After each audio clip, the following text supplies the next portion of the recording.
Howdy, allies. I'm Brandon Jones, and at the end of last week, I got to play Red Dead Redemption 2. I played it for 2 hours. Thank you to Rockstar for sending me up to San Francisco. I was not with the group. I actually had a solo appointment. I just got to sit down. It was me and Rockstar and Red Dead Redemption 2 for 2 hours. And even just in that 2-hour span of time with the game, you can imagine I have a lot to say. And so this preview is just going to be me sitting at this desk talking about my experience. I don't have any new gameplay to show you. They didn't supply me with any new B-roll. I was not allowed to capture the gameplay that I played. We have some new screenshots, but I really want to focus on the notes that I took, the experience that I had. I'm going to break it up into 3 different sections. I'm going to start off by talking about some of my major takeaways from the game. Some of the stuff that I think is the most important in you trying to understand what Rockstar is trying to achieve with Red Dead Redemption 2. Secondly, I'm going to go into more detail about specific mechanics. That part's going to be interesting because it's going to be me just kind of rattling off a list of really interesting things that happened. I don't know if you remember right when Grand Theft Auto 5 came out, but a lot of people were making videos showing these really just crazy minute exchanges that you could have with the police or with other people in the game. And that's what's really fascinating about this game is a lot of these little details that add up to a really immersive world. And then finally, at the end, it's going to get a little spoilery. I watched Rockstar play one mission. I got to play a different mission by myself. And so I want to talk about the events and the characters involved and what happened in those missions. But these are just 2 missions of many that are in the game. I don't feel that they're very spoilery, but just in case you want to avoid any story beats and really want to go into the game fresh, then we'll talk about the mechanics. We'll talk about gameplay stuff first of all, the fun stuff, and then we can talk about some of the plot stuff specifically later on. So as I said, Rockstar played a mission for me and then jumped ahead in the game a little bit. And then I picked up in the gameplay after they demoed some of the stuff that you can do on the horse and with weapons. And then I got to play the game and they kind of steered me back to the camp to do a mission there. But I was able to kind of run around and do my own experience. And so I'm really looking forward to talking to other journalists and seeing their previews and seeing what they did in that like 30 to 40 minute span of time where they really could have gone anywhere and done anything. And I'm curious to see what they did. And like I said before, this is a game that I feel is a collection of a lot of tiny moments. And so it's hard for me to really say what type of game this is going to be. And there's a lot of things that they told me in the moment when I was doing something. They explained it to me. They've explained it in the notes that I've gotten from Rockstar, but that doesn't necessarily mean I was able to prove that in my 2-hour session. Obviously, they talk about deep character relationships that you can have with your gang and the repercussions of your actions and how a lot of this stuff can build. And I was not able to see the full arc of that in such a limited amount of time. But I did a lot in those 2 hours. I'm very excited to talk to you about it. So here we go. The big thing that I took away from Red Dead Redemption 2 was focus. So if you hold down L2, you will focus on something. You can focus on objects, you can focus on your horse, you can focus on items, you can focus on people. And this kind of permeates the entire game, this concept of every single person and object has something that you can do with them. There were lots of different interactions that we can do. That I didn't do this, but in the notes they mentioned that if you drink heavily, the options will change. So if you're drunk and just kind of wandering around town and you go up to talk to a person, maybe that won't be the same as if you were sober, it was during the day and you went to go talk to that person. And so I got to experience a little bit of that. And we'll talk about that specifically when we get into mechanics. But I think it's interesting that L2 is also the same. L1 is what you use to pull your gun out, but L2 is still the thing that you use to aim with, and R2 is still fire. So if I hold down L2 and then press any one of the face buttons, and the things that those face buttons do will change depending on who you're talking to and the circumstances in which you're talking to them. It might be a friend of yours, might be a stranger, might be somebody who's pointing a gun at you, might be somebody who's the sheriff that you want to be nice to, or you might want to try to defuse a situation. And so it was fascinating to me that L2 is something that you would use to start conversations and also something that you would use to aim a weapon at somebody. And I think where Red Dead Redemption 2 in its story and in just traveling around the open world and interacting with people will have a lot to do with the differences between those two situations of meeting someone and saying hi to them for the first time and making the decision, perhaps ultimately to shoot them or kill them, depending on what you have to do, because Arthur Morgan is a criminal and stuff like that does come up. This game is really big. Rockstar says that whenever they release all of their trailers and marketing, and whenever their games launch, that all of their projects are the biggest thing that they've done to date. And again, I was not able to measure this map in the short time that I played the game, but I did not recognize any locations. We went to a couple of towns that I had not seen or did not recognize from any of the trailers, and whenever we got up to a vista or the top of a hill or mountain and looked out at other areas that we could explore, it's a big map. We were able to really look over some areas that might have seemed like the edge of the map, only to discover a bunch more land. And so that sounds kind of silly now that I'm saying it out loud, that like map big, but it is. It's a really impressive world, and I was just surprised that I thought something would come up because I've really studied those trailers carefully, and I thought I would bump into something that I was familiar with, but I did not. The game is incredibly beautiful. The lighting in this game deserves a particular note because there's a big difference between lamplight and torchlight and campfire light and sunlight and moonlight. And there's a big difference between 4 a.m. and 6 a.m. I stopped into town at one point and went inside a building, talked to somebody, got a quest, and then came out at around 6 a.m. and there was different people walking around. The town kind of had a different vibe to it. People were starting to wake up, and there was just a much different lighting. You could see the sun coming up over the mountains, and you can see how that was affecting the clouds and how that sunlight was hitting the buildings. You know, this is something that a lot of people are used to in open world games, but it's just something that I definitely noticed, the transitions of coming out of in the beginning. We come out of a cabin and we walk into snow, and it took a while for, even though it was a cutscene, it took a while for the image to transition out of the darkness coming into a much brighter area. And so at one point we go inside of a train, and again, it just, the detail of just how the wood and the glass and the curtains and everything looked, specifically by a certain type of light, by lantern light, had a really wonderful glow to it, and was just something that I definitely tried to stop and appreciate as much as I could. There's a lot of close-up details on clothing. There's a lot of great details on your weapons. There's a lot of great details on saddles and stuff that you can apply to your horse. The skinning animation. If you played Red Dead Redemption, you remember skinning in the last game. Skinning would cut to the perspective of the animal you were skinning looking up at you, and you would lean forward and move your knife around the screen, chop, chop, chop, and some blood would splatter up on the screen. He would say something to the effect of, "Boy, this smells bad," or "I hate doing this." And that was skinning, and it didn't take very long. The animation is still relatively brief. I don't think it's something that I'm going to get sick of, but you skin the entire animal. You cut the skin off the top of it, and then he rolls the skin around to the back, pulls it out underneath the animal, rolls it up in his hand, and then holds it in his hand. I'll get more into details of how you store that stuff later, but just goes to show, again, the small details that they're really focusing on this game, and something that seems like such a simple gesture and such a simple thing to do, but really took my breath away when it happened for the first time, because I was so used to, I'd skinned so many animals in Red Dead Redemption, and it was crazy to see him actually go through the motions of what you would do. Granted, it's quicker than it would actually take somebody to skin something, but actually seeing a physical weight and a place in the world for this rolled up piece of skin that you were eventually going to, give to the camp or take in and sell. And it just really felt like it was there in the world with Arthur.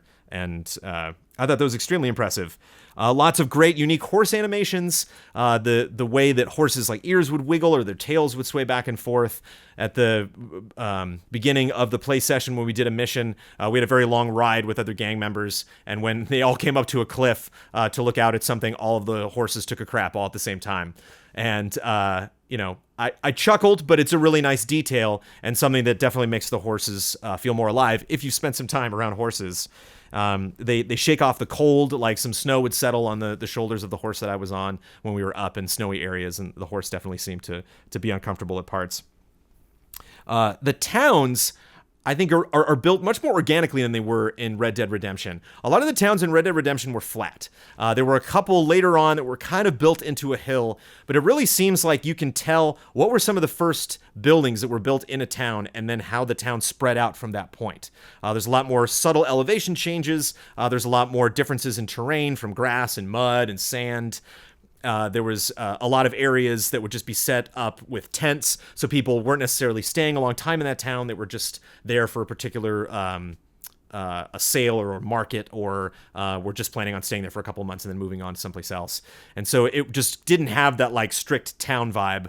I really loved the towns in Red Dead Redemption. It just seems like, as I said before, they're just much more organically placed, and I feel that they blend into the environment a lot better than they did in Red Dead Redemption, which is not something that was really a note. It's not something that I felt I needed to have improved in Red Dead Redemption 2, and it's definitely something that I noticed and took away.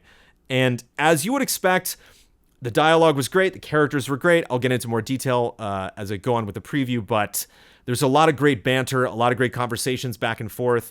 Of course, they talk about the differences. If you play Grand Theft Auto, you know that in some missions, if you fail the mission, then have to go back and drive to that mission again, a different conversation might pop up. And so a lot of those changes in the game in Red Dead Redemption 2 happen depending on what character you're with and who you're focusing on again. And I just imagine that there's a lot of things that these characters have to say in this game that you might not hear because you're choosing not to spend more time with a particular person or really focus on that person when you're on a mission or hear what they have to say. And I was just impressed by how much talking happened in the game, how organically it happened. And again, we will talk more specifically as we get into mechanics. So those are my big takeaways. Those are the big things that, again, apologies if I know IGN did a big preview. I know there was a previous preview session where people got their hands on the game and got to see a lot of it demoed. And so a lot of this might not be news to you, but I figured that rather than specifically focus on new information, I would focus on the fact that before last week, I had not played Red Dead Redemption 2. Now I have. And those are the big things that I noticed from my play session without getting too specific. But it is time to get too specific. So I'm going to talk about specific mechanics, specifically how the gameplay works, some of the things in there that they told me that I did not see, and some of the stuff that I did specifically that I got a big kick out of. So if you don't want to hear mechanics, you're free to stop watching the video, but here we go. Your camp is a huge deal. If you have not watched the trailers, you have a camp that travels, and it was in a little secret forest patch when I went to go visit it. I was there very briefly, I think just for like 10 minutes. And that's where everyone is huddled around. That's where you can find, most of the time, most of the people that are in your gang. And the thing, how camps, at least I discovered this in gameplay, how camps really show how focus works and how organic they want to make all of the, I'm going to be saying organic a lot in this preview, how organic they want to make all of the character interactions. I show up at the camp and I walk in, and no one is standing in place. One person was tied against a tree. We'll get to that in a second. But nobody was waiting for me to talk to them in any particular spot. Like there wasn't an icon labeled that says you need to talk to this person to start this mission. I just walked into the camp and people started talking to each other. There were conversations being had by people that just happened to be close to each other. There were like arguments. There were some people that were preparing food. There were people that were reading newspapers. Everybody just had a different activity, and it didn't feel like they were all specifically assigned idle animations. It really felt like everyone was just kind of inhabiting this space and moving around. I walked up to a very familiar character from the first Red Dead Redemption and said something jokey to that person. That person said something jokey back. And it was interesting because, Arthur immediately establishes eye contact with them. And I'm only talking to this person because I am near them. I didn't need to hit a button to initiate the conversation. I walk over to a fireplace, grab some coffee, take a little sip. While I'm sipping coffee, another NPC comes over and tells me about a side mission that I can do in another town, and that just immediately pops up on the minimap while the person's talking. There's not a big, fireworks didn't go off. It was just really subtle interaction, and it was neat that no matter what I was doing and how I was animated, I definitely got a sense that Arthur was aware of that person in the environment. They were looking up at that person even while I was getting coffee, even while I was drinking coffee, even if I had control of the character or not. All of these things were happening around me, and I eventually, and I'll talk more specifically in detail about what we were doing, but I eventually went from that camp directly into a mission, and that mission only started because I chose to go over and talk to a character and check in on somebody that was, crucial in the mission that I did after that. And so it was neat to see, because if you remember, the Red Dead Redemption font would come up in Red Dead Redemption when you would go on a mission, but that would happen because there was like a square or circle that I had to like walk into, much like the other GTA games, much like you can do in GTA Online now, where like you have to walk into a space to trigger the mission to start. It'll fade to black and then fade up on a cutscene, and then the mission starts. There's no fade in, fade out. There was no marker to stand at. It was just like, you need to be in this area, you need to talk to the right people, and then that starts the mission. That starts the cutscene that eventually led into the mission. And so I just loved how natural all of that felt. And I was a little bit rushed going through the camp, but I definitely imagine that is going to be a place I spend a lot of time doing some of the stuff that I'm going to be talking about coming up. Honor is a big deal. They make a big deal about it in the notes that they've sent me. They talked about it a lot when I was there. Could not necessarily get a sense of how honor impacts the game in just the span of 2 hours, especially considering that about half an hour of that 2 hours was blocked off from the other. I was just playing one, or just watching Rockstar play one mission specifically. But honor works the same way as, you know, your good bad meter worked in Red Dead Redemption. If you do things that are horrible, if you're mean to people, you will get less honor. And maybe some people in your gang will like you more than others. If you try to be a good guy, which is probably what I'm going to do, then bounties, say for example, will make more money versus being a bad guy, and then assassination or robberies. Those types of contracts will make more money. And so the game will naturally navigate you towards things that you want to do and the things that will reward and work out well for you. Obviously, you're not going to run into the law as much if you play by the rules and pay off your bounty or go to jail when they make you. But if you want to be a bad guy, you can be a bad guy. You're still a criminal, unlike John in Red Dead Redemption, who is very much trying to redeem himself and trying to fit back into, you know, some semblance of a normal life. Arthur is definitely a criminal. Arthur is definitely invested in this gang, and a lot of that will come through in the opportunities that he is given. But as I'll talk about a little bit later when I get into the specific details from the missions, you get opportunities to do good things or bad things. And then at those points, you can define kind of what you want, what character you want Arthur to be. Weapon specifics. You can carry 2 handguns and 2 rifles. Or you can carry 2 handguns, 1 rifle, and your bow and arrow. One detail that I really liked, that I actually didn't write down and I'm just remembering right now, is the animation is so specific. So when you, I'll talk a little bit later about killing animals and either skinning them or taking the bodies, but say I like put a deer on the back of the horse. If you're vaulting back onto the horse, his leg positioning will be different when he gets back onto the horse.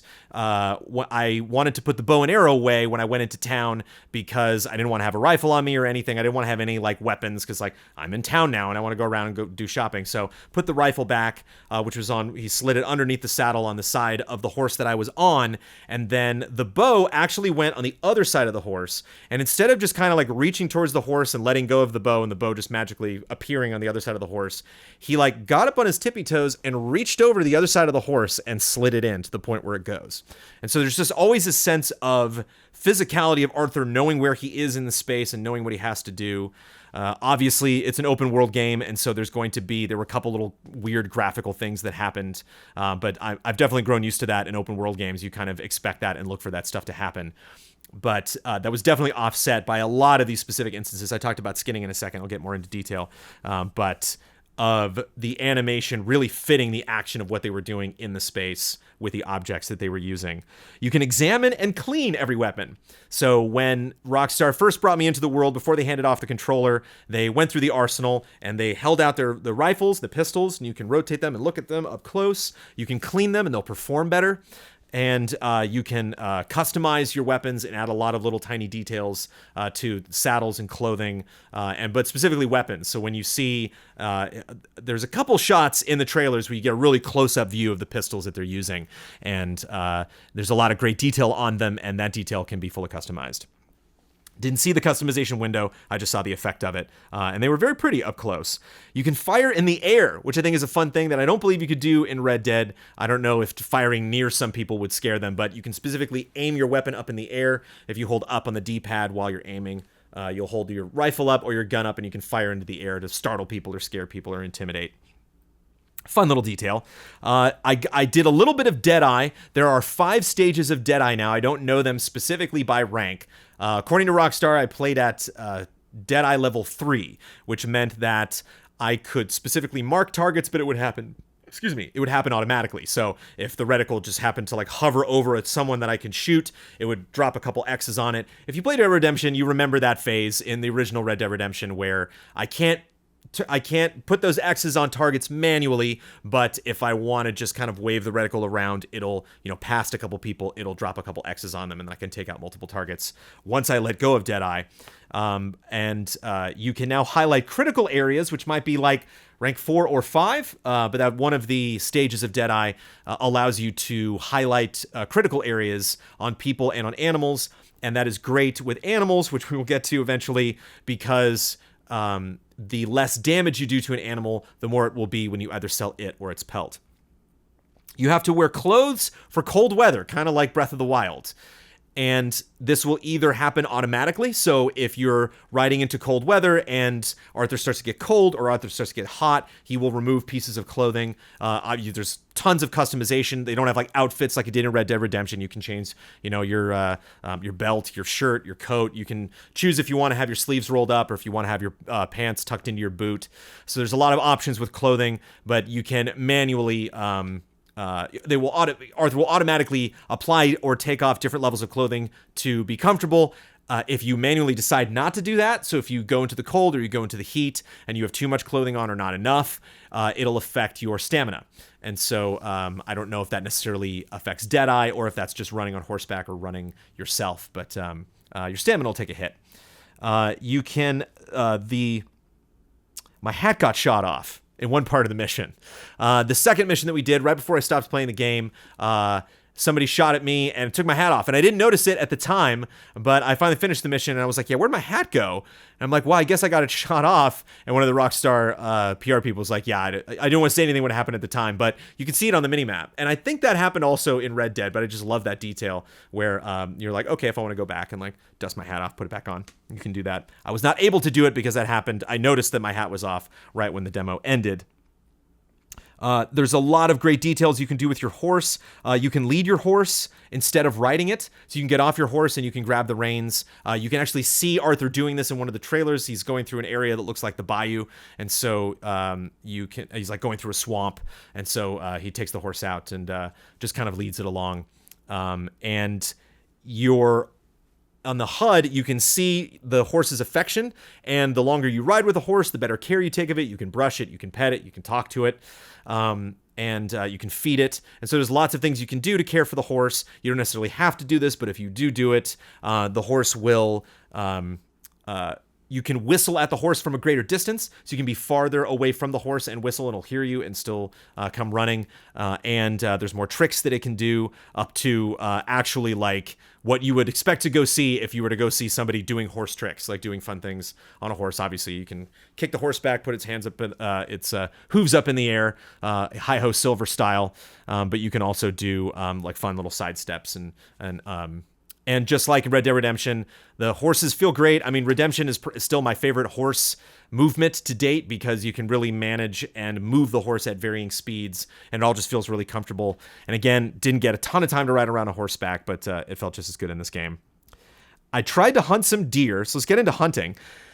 Right when I got time to jump into the game, I'd seen the mission, I'd seen gunplay, I'd see character interactions. So like, all right, I want to go hunt something, especially because I got a bow and arrow now. So I'm like, I want to try out this bow and arrow, see how it feels.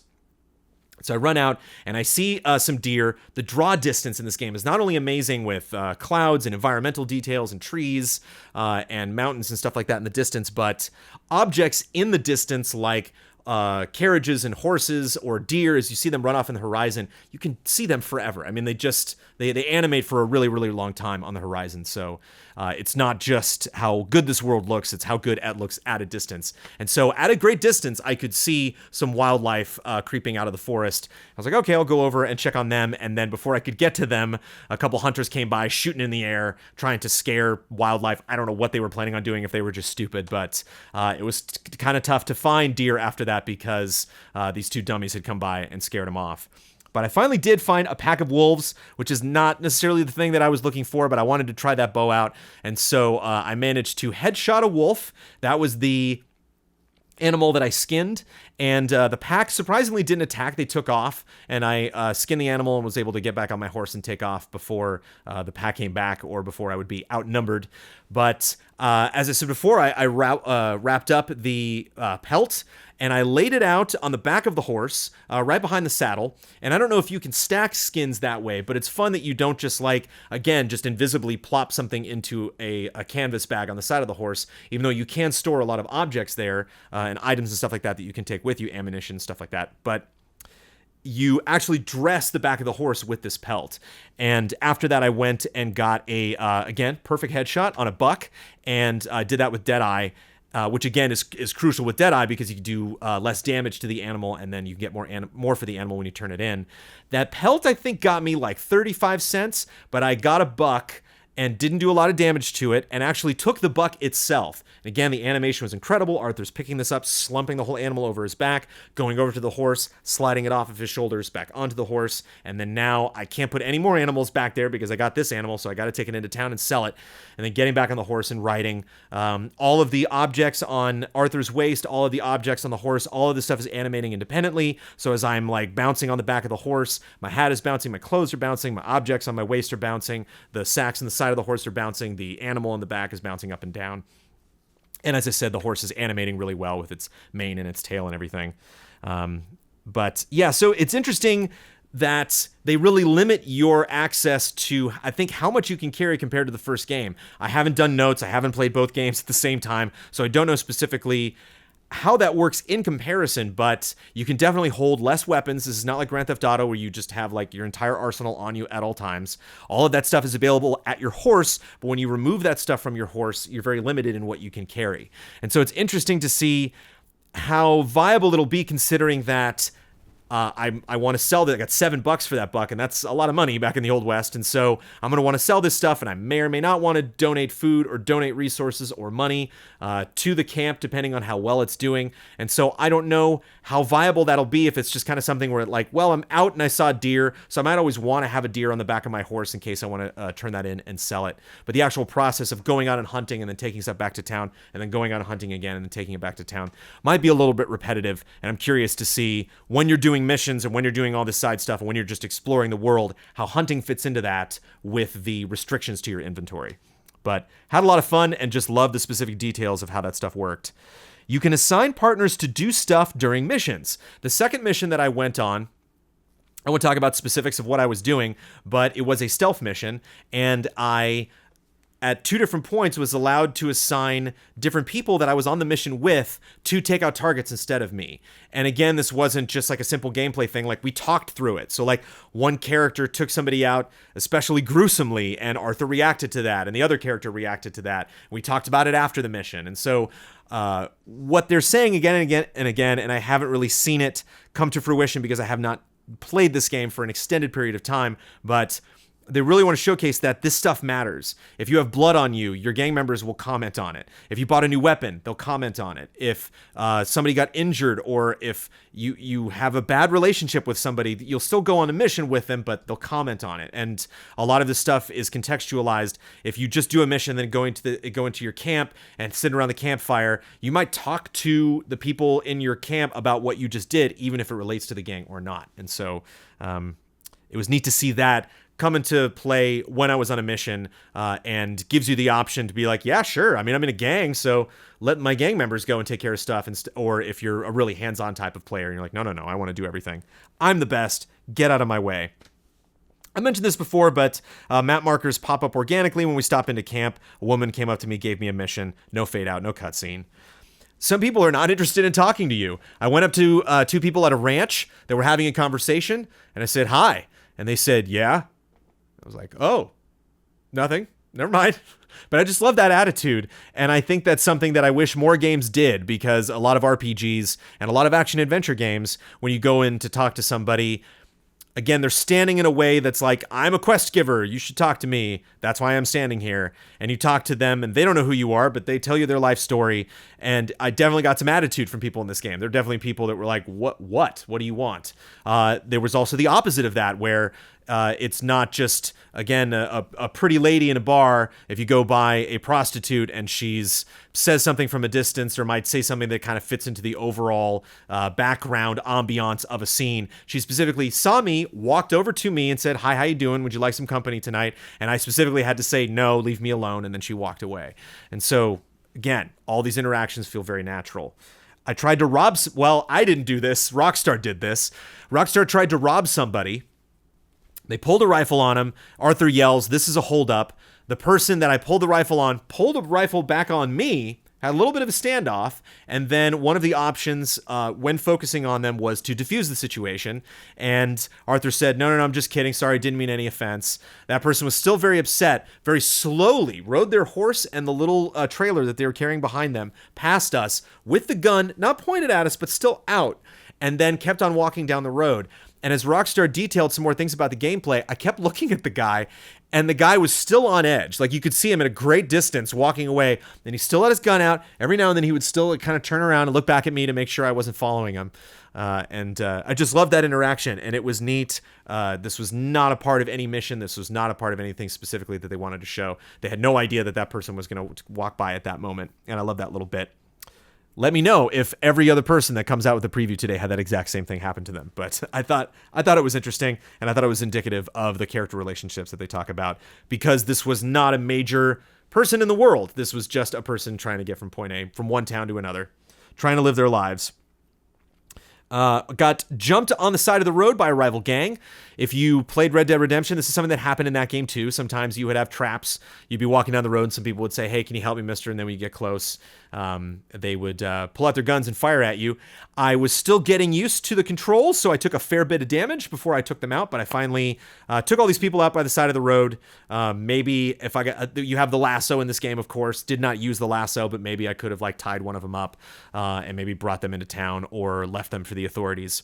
I took off before the authorities showed up, but I was told as I was fleeing the scene that if I decided to hang out and watch from a distance, that the sheriff or the law would show up and find that scene, or if somebody found that scene, they would run off and tell the authorities. You saw a little bit of this in Red Dead when some people would see you commit a crime. That stuff is still in this game, where you can interrogate that person, you can kidnap that person, you can kill that person, you can bribe that person. There's a lot of things you can do to try to stay out of trouble. If you eventually do get into trouble, you can pay off your bounty, or you can just go to jail and sleep it off. But I liked that there was a little bit more to these events than just you having something on the side of the road, some challenge that would just randomly pop up like it did in Red Dead Redemption. As I mentioned, you can wear clothes for cold weather or warm weather, or it'll negatively affect your stamina. And one side mission gave me a camera. I went into... I'll talk about that later in story details, but I thought that was interesting. So there are cameras. I don't remember if I could take photographs in Red Dead Redemption, but you get a little camera. So that'll be interesting to see if that factors into just that mission that I got the camera for, or if that's something that comes up later. I don't know if this is like Spider-Man, where I'm going around taking pictures of landmarks, but I'm curious to see how that factors into gameplay. Some missions obviously require you to be somewhere at a specific time of day. When you pass time, Arthur will take a nap, and you can either lie down on the ground, you can sit in a chair, or you can lean against a wall, and then time will pass, and then he'll wake up after a while. And I just love the natural vibe of that. At one point, when I was riding around on horseback, Arthur just started singing to himself. Fun little detail. There's a cinematic mode. I don't remember how to trigger it. I don't remember what button turned that on, but brings the bars in and moves the camera around. You can hit a button to actually manually move the camera. People will be familiar with this that have played a lot of Rockstar games. I think something like this was in Red Dead Redemption. Something like this is definitely in Grand Theft Auto 5. And if your horse knows where they're going, you can, or if you're on a specific road, you can assign the horse to, I believe it's you holding down two buttons, and you can say, basically tell the horse, stay on this road, just go forward, and then you can switch to cinematic mode, move the camera around wherever you want it to be. There are various HUD options. There was one that was a gigantic mini-map. There was one that's a smaller mini-map. There's 5 circles that are over the mini-map that are things like horse health and your stamina, and so you can bring that up depending on how much information you want. You can also just remove the HUD. So when you see a lot of stuff that kind of looks like gameplay in the Rockstar trailers, that's all they're doing. They're just taking the HUD off the gameplay. So you have all of those options. They're very easy to set up. there are 192 different music tracks in the game. That is not something that came to fruition from my playtime with Red Dead Redemption 2, but that is something that they have specifically detailed in the notes, and I think that's something that perhaps you would like to know. 192 different music tracks in the game. I imagine some of those are more elaborate than others, and they kind of organically, again, weave in and out as they've described that. I liked the music that I heard. It's from Woody Jackson, who also composed the music for Red Dead Redemption, so it sounds very similar. And I think that is all the specific mechanical stuff. Time to get into specific story stuff. So if you don't want to know that stuff, thank you for watching. If you don't want spoilers, and stay tuned for more on Red Dead Redemption 2. Again, these are not heavy spoilers, but if you just want to go into Red Dead Redemption 2 completely clean, here is your final spoiler warning right now after I take a sip of water. Yeehaw, here we go. The first thing I saw in Red Dead Redemption 2 was a cutscene of John Marston. He was later joined by Abigail and Jack, who you have also seen from trailers if you were paying attention. And this was following the beginning of the game where there is a mission that goes very, very wrong in the town of Blackwater. Blackwater should be a place that you're familiar with if you played Red Dead Redemption to completion. It sounds like Red Dead Redemption 2 starts in Blackwater. I do not know that for sure, but in this mission they were addressing this other mission that had gone wrong. I don't know if that's a cutscene or if that's playable, and there was no absolute confirmation of this, but from what it seems like in the cutscene, it is in that moment that John gets his infamous scars that were started all the way back in Red Dead Revolver with the central character of that. So John's in bad shape. Abigail and Jack show up. Abigail gives John a hard time. John gives Abigail a hard time, and then I take off with Dutch, and because things got so screwed up in Blackwater, we go to rob a train. This introduces another character. I won't tell you that name in case you want to save that for the game, but we go to the train tracks to the point where we're going to rob this train, and I meet Bill Williamson. And Bill Williamson is a character that you should be familiar with only if you've played a little bit of Red Dead Redemption. He's right there at the beginning. And Bill Williamson is setting up dynamite on the track to blow the train off of the tracks. Dynamite doesn't work. You then again have to jump off the train. I think there might be a shot in one of the trailers from this mission where you see the three gentlemen jumping off the train. One of the guys goes flying off. And then on a moving train, you have to shoot your way to the front of, from the, near the middle of the train to the front of the train, stop the train, and then all bad guys come, or good guys kind of, because you're a criminal, come spilling out of the train, and then you have to take them out, and then you get inside the train. This is the train especially with the lamps that just had unbelievable lighting, really, really great details. If I was just playing by myself, I would spend a lot of time in this train looking at all of the various details inside of it. But we go in, get some bonds, head back out, give the bonds to Dutch, and then there are 3 employees that were inside of the train that we did not kill. And at the end of the mission, Dutch basically hands them over to me. All the rest of the gang heads back to our camp, and I'm left with these 3 bankers basically to decide what I want to do with them. And I moved from there to an open world portion of the game, so I was not given the choice, but I think that's one of those moments where maybe it has an impact on how Dutch and the other gang members perceive you. Maybe that is just something internally that tells the game who I want Arthur Morgan to be, but a tiny example of those instances where the game gives you a little bit of agency and lets you decide, are these people worth it to you? Do you want to be the nice guy and let them go? If you let them go, maybe they can ID you, maybe that'll come back to bite you later. I don't know. The other mission that I got to do, the side mission that I got was somebody that was doing an autobiography on gunslingers. And there was a gunslinger that was passed out in a saloon. And again, I walked in around 4 a.m. into the saloon. I believe if you hit up or down on the D-pad, I can't remember, you bring up the time of day, the weather, the area that you're in. And so you can, that's how you can tell the time. There's also a clock when you pause, like Red Dead Redemption, that shows the time, a little stopwatch.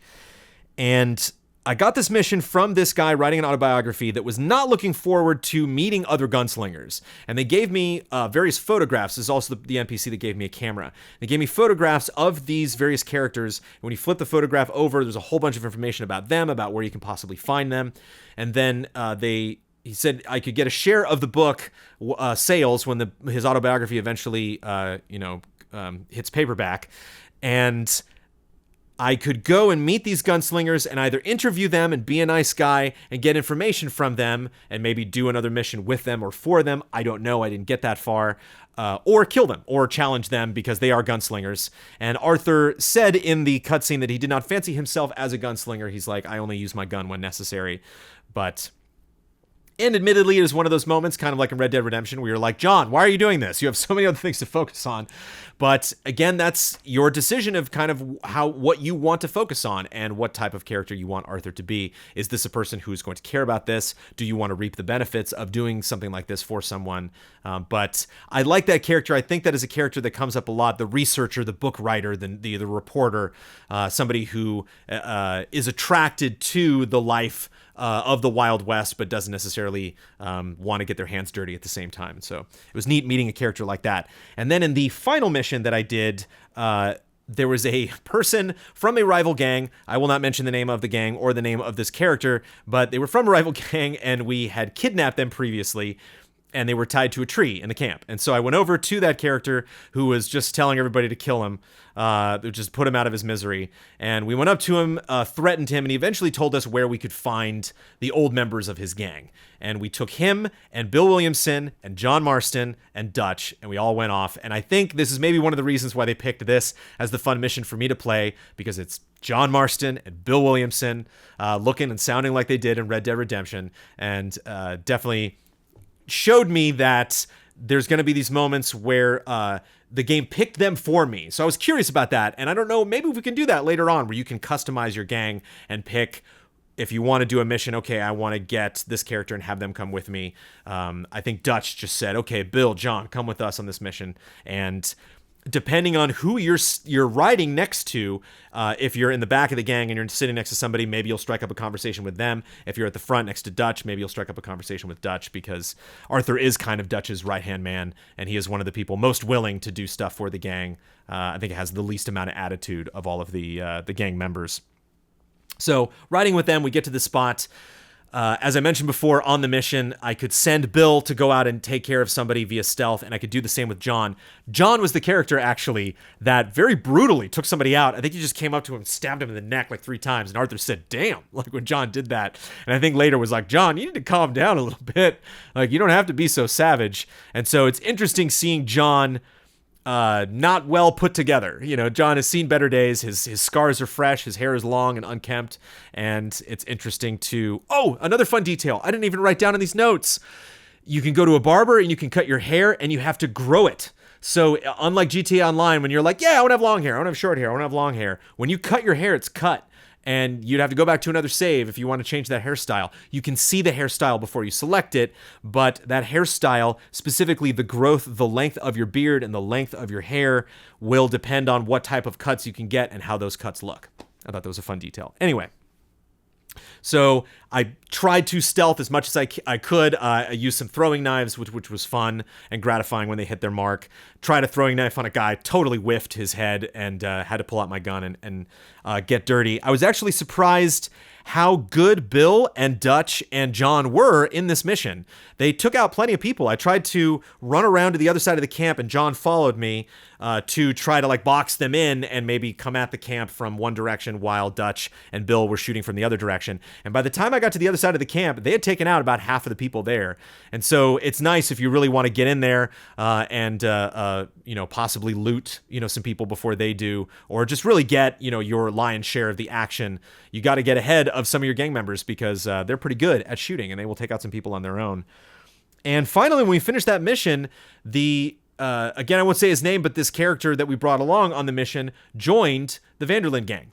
And so that's going to be interesting to see how often that happens. If you have a decision over whether that stuff happens or not, if you might meet a character that is up to you to decide whether they join or not. Didn't have a decision this time. The story just manually added this person to the Vanderlyn gang. But interesting to meet new people and have them come into the gang and then see the dynamic of the gang change. I didn't see this happen, but from how they described, it seems like that stuff would naturally happen depending on your actions and depending on the people that you meet and depending on whether there are openings in the gang and how that works out with the story and the decisions that Arthur makes.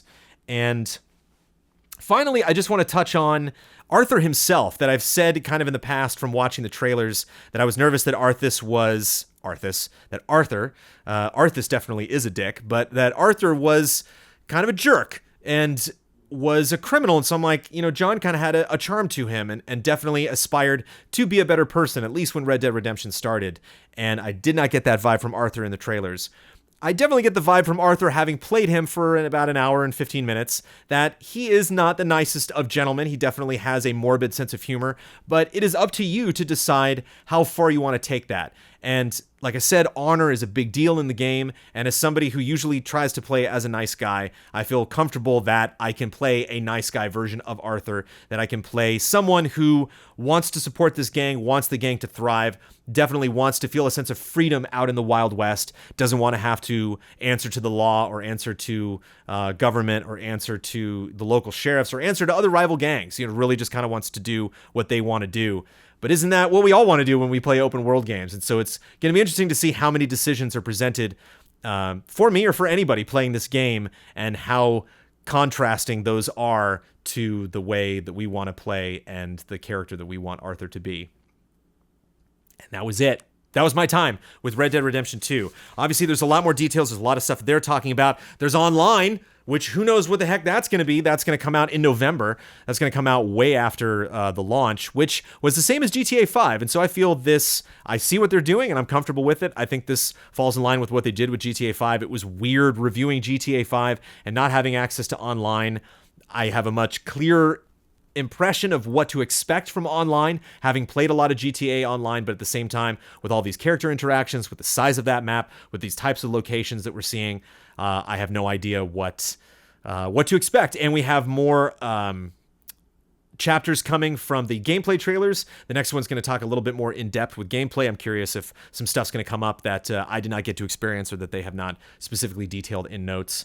So there's more marketing from them, more stuff to learn about online, and of course, the review of Red Dead Redemption 2 coming from Easy Allies sometime in October, sometime hopefully before the launch of that video game. But thank you so much for spending time with me talking about, I know a little bit of this was rambly, but it's a rambly type of game. There's just a lot of different tiny things that I got to experience running around, and I hope I did this in a organized fashion and that you were able to watch just the parts of it that you wanted to watch. I invite you to check me out on the next episode of Red Dead Radio with Jared over at Kinda Funny. That is a podcast that he does that is specifically about Red Dead Redemption, and that has been going on for months and months, and is something that I wanted to get on, and I just...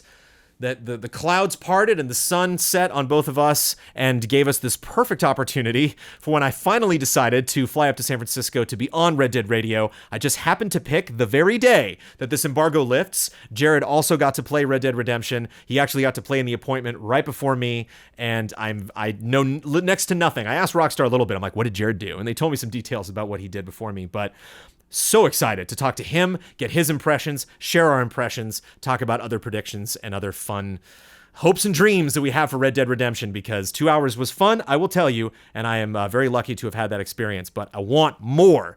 I'm thinking about this game almost every minute of every day now, and I'm very excited to play online with all of you, whatever that ends up being, but to specifically play this game like I have never played a game before, and hopefully deliver to you a very concise and fun to watch and educational review whenever that happens. So thank you very much for watching. Cheers.